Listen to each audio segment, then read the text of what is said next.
Media, politikus, atau siapapun yang menyebut Rocky Gerung sebagai akademisi sangat sama-sama nganunya dengan Rocky Gerung itu sendiri. Nganu karena Rocky Gerung adalah politikus yang tidak memakai partai sebagai kendaraannya.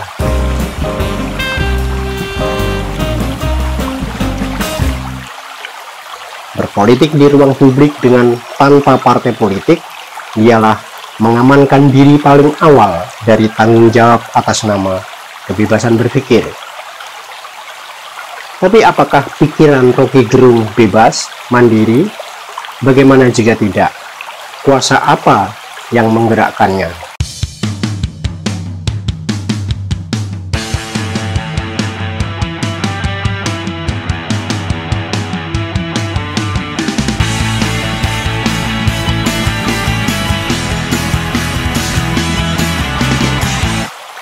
Saudara-saudara sebangsa dan setanah air, sedunia nyata dan dunia maya, yang ternyata nyata juga.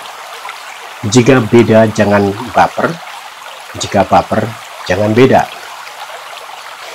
Ini kali masih tentang Rocky Gerung, tapi saya lebih tertarik membahas identitas Rocky Gerung ini. Ini penting agar kita bisa membaca setepatnya siapa melakukan apa. Ini bukan menyerang pribadi seseorang, tetapi menjelaskan siapa seseorang itu dan melakukan apa dalam ruang-ruang publik dan apa akibatnya dalam kesadaran publik. Kalau apa yang dilakukan hanyalah kegiatan private dan tidak berimbas secara politik ke publik, itu urusan masing-masing orang, mau ke gunung, mall, ngobrol di kafe, pacaran. Namun menyangkut hajat hidup bersama, apalagi kegiatan politik, seharusnya menjadi perhatian kita. Sesuai nama program ini, awas tipu-tipu politik.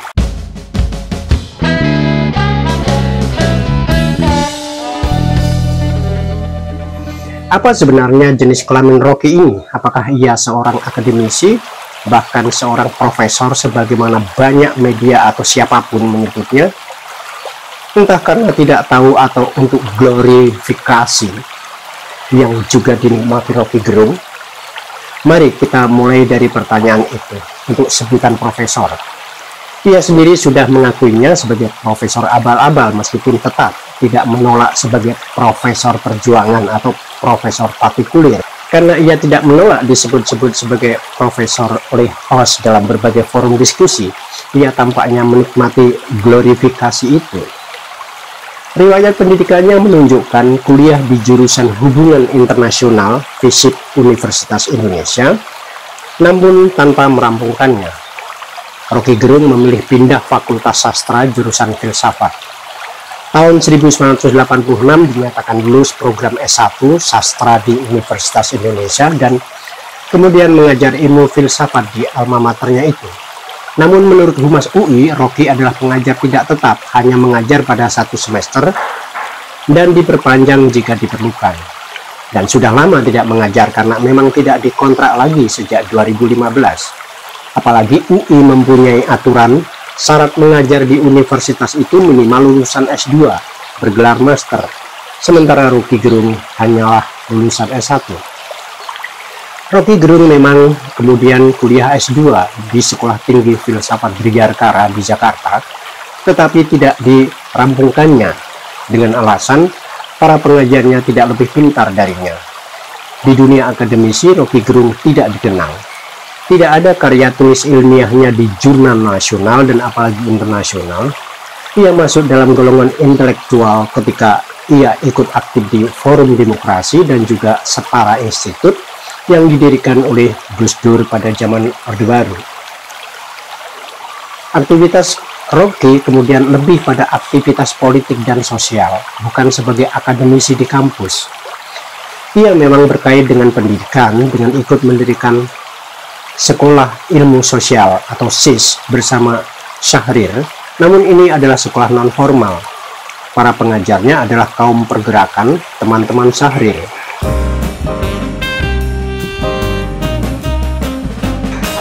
Sebelumnya, Rocky bersama Syahrir mendirikan Partai Indonesia Baru, PIB. tapi ia tidak aktif hingga kemudian bergabung dengan partai politik SRI, Serikat Rakyat Independen, yang pada tahun 2011 mulai mendengungkan Sri Mulyani sebagai calon presiden untuk Pilpres 2014. Namun aktivitas kepenulisannya sebagai pertanggungjawaban intelektual mulai berkurang, senyampang popularitasnya naik dalam program acara televisi bernama Indonesia Lawyer Club. Tampaknya penggagas acara itu, Karni Ilyas, berhasil menjadikan Rocky sebagai bintang hot-getter program TV itu. Tidak ada aktivitas akademiknya karena jika kita menyebutnya sebagai akademisi, ia tidak terikat dalam lembaga pendidikan formal. Aktivitas intelektual bisa saja sebagai orang yang pernah kuliah di perguruan tinggi, tetapi lebih sebagai aktivis di kalangan pergerakan daripada akademisi. Akademisi adalah seorang yang berpendidikan tinggi atau intelektual tetapi sekaligus anggota akademi, lembaga pendidikan tinggi yang menekuni profesi sebagai pengajar di perguruan tinggi.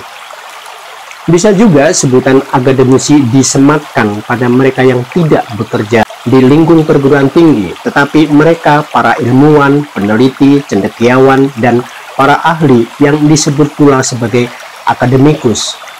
Mereka memproduksi pemikiran-pemikiran ilmiah, akademik, tetapi bersifat netral atau independen, dengan mematuhi ukuran-ukuran dan aturan nilai yang berlaku dan terukur secara saintifik.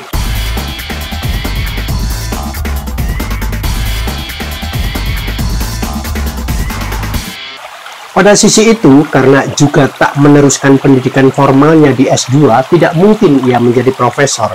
Karena di Indonesia, profesor adalah jenjang akademik dengan syarat pendidikan S3. Rocky bukan doktor, bahkan untuk doktor honoris causa sekalipun.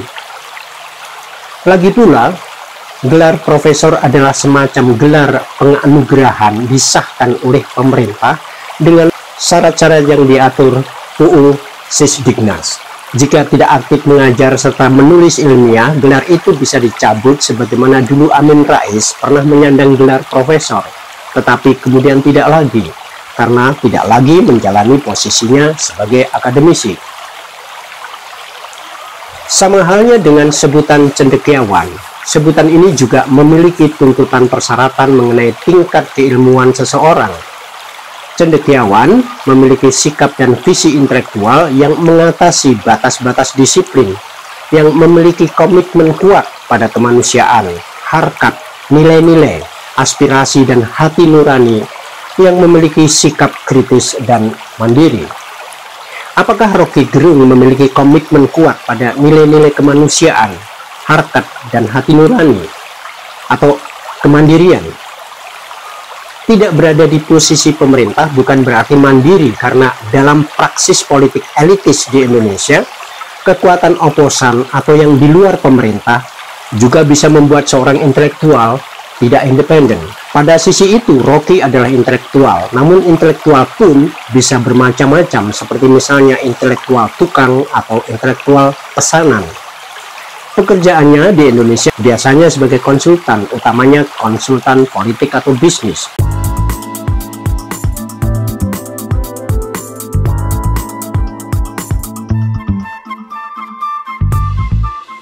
Tentu saja semua penjabaran itu tidak dalam rangka membantah Rocky Gerung sebagai intelektual atau pemikir, orang yang bekerja dengan logika atau kemampuan logikanya. Tetapi melihat praktiknya, ia tidak tepat dikatakan sebagai akademisi karena bukan orang dari lembaga akademi pendidikan. Ia aktivis pergerakan di lapangan politik praktis, dan bahkan tidak jauh beda dengan politikus dalam praktik, meski memilih jalur non-partai. Itu pilihan paling aman karena bisa jadi politikus profesional, artinya bisa jadi konsultan politik untuk lintas partai, tidak peduli ideologinya, lebih bertakjim pada siapa yang bayar. Sukses dari ILC, Rocky banyak diminta menjadi narsum di berbagai media, terutama televisi, dan kemudian di berbagai forum diskusi. Jikapun diundang ke kampus, posisinya sebagai narasumber. Pengundangnya biasanya organisasi atau lembaga mahasiswa. lebih menampilkan dirinya sebagai aktivis pergerakan dan sama sekali bukan sebagai akademisi. Dari sini pula mulai muncul karakternya lebih sebagai demagog, lebih sebagai provokator dibanding motivator.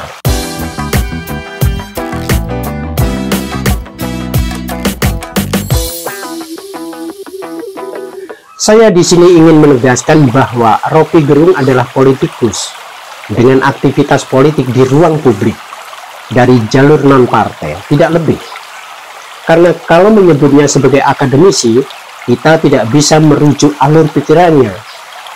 Teori ilmu pengetahuan apa yang telah ditelurkannya, kecuali dogma kebebasan berpikir yang tidak mau dibatasi, yang lebih dipenuhi asumsi-asumsi, dugaan-dugaan yang kemudian disusul dengan judgement yang menutup dialog.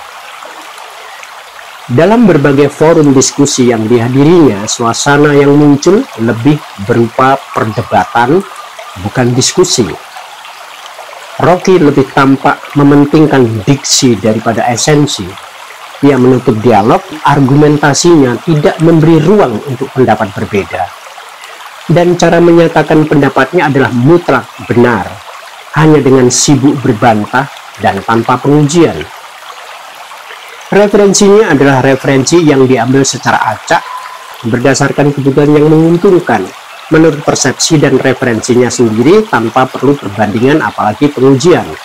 Itu sebabnya dalam berbagai forum diskusi, Rocky Gerung lebih sibuk dengan diksi dan gaya berdebatnya dibanding substansi pikirannya.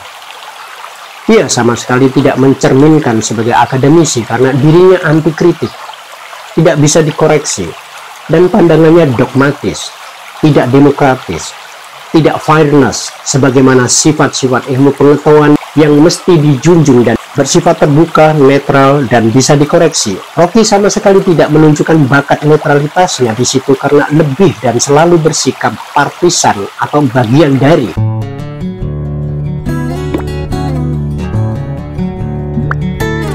Ia pernah menulis soal logical fallacy tentang kesesatan yang terjadi dalam aktivitas berpikir karena penyalahgunaan bahasa dan atau relevansinya.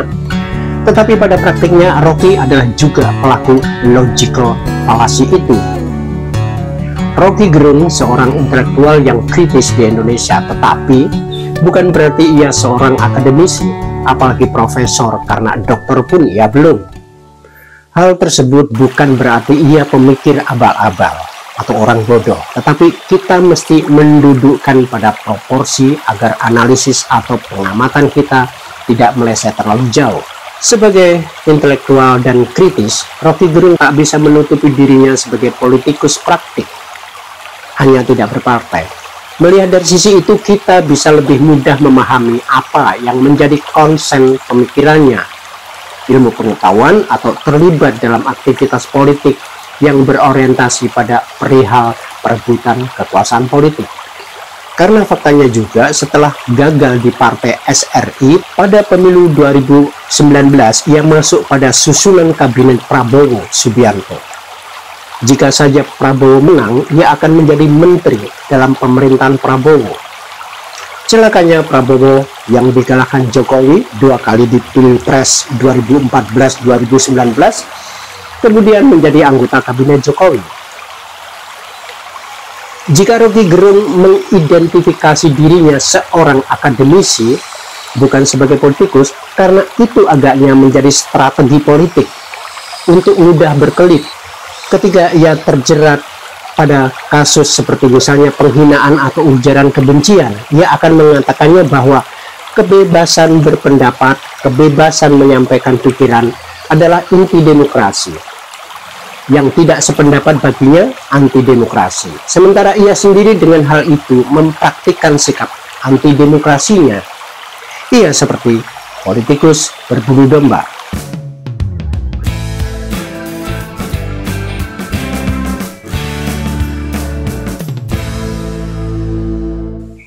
Dengan mengatakan Jokowi bajingan tolol dan bajingan pengecut, apa sebetulnya target politik Rocky Gerung yang diundang oleh Jumhur Hidayat untuk berorasi dalam konsolidasi akbar aksi sejuta buruh? Ketika dia bagian dari sebuah gerakan politik, dia adalah politikus, bukan akademisi. Ia sedang memainkan perannya dalam melakukan provokasi di ruang publik untuk melakukan aksi politik. Pernyataan-pernyataan Roky Gerung dalam aktivismenya sama sekali tidak mengandung ideologi, sama dan sebangun dengan partai politik di negeri ini yang juga sebagian besar tanpa ideologi, lebih banyak bersinggungan dengan konflik kekuasaan.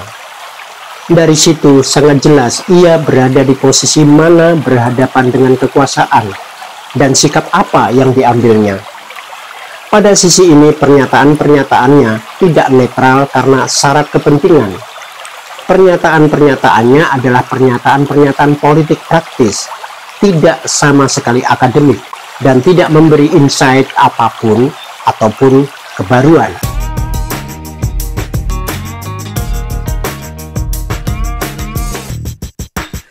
Menyebut Roky Gerung akademisi adalah memberi ruang perlindungan kepada Roky Gerung untuk toleran pada tergerusnya etika dan adab, serta makin hilangnya penghormatan pada nilai-nilai kemanusiaan. Hasilnya seperti bunyi pasal hukum kita, kalau yang dihina tidak melakukan haknya dalam delik aduan, maka logikanya siapapun bebas melakukan penghinaan pada lian karena tidak berisiko.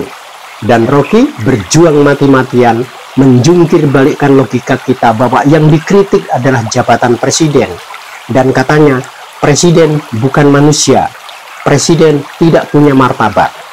Ini filsafat macam apa? Ini filsafat politik tipu-tipu. Waspadalah.